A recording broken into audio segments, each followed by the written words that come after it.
damer og herrer, for første gang i Danmark, the all-new Asimo. Hello Asimo, and welcome. Hello Marie, it is great to be here. It is the first time that I visit Denmark and I'm happy to meet so many new friends.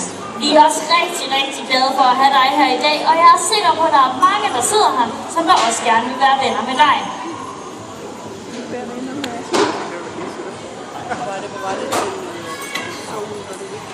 Som I kan se, går Asimo meget jævnt på en næsten menneskeagtig måde.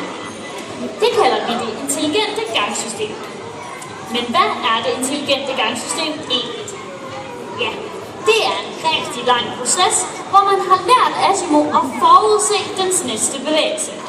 Det vil sige, så kan Asimo skifte sit tyngdepunkt, så den ikke falder.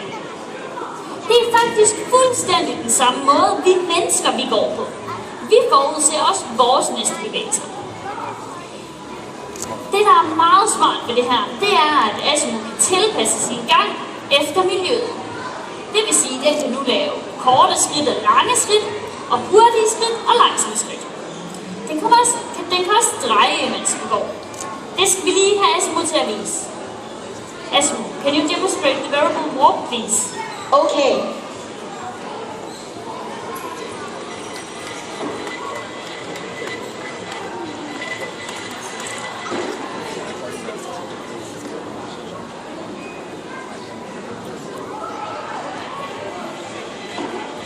Som I kan se her, går Asimo meget jævnt.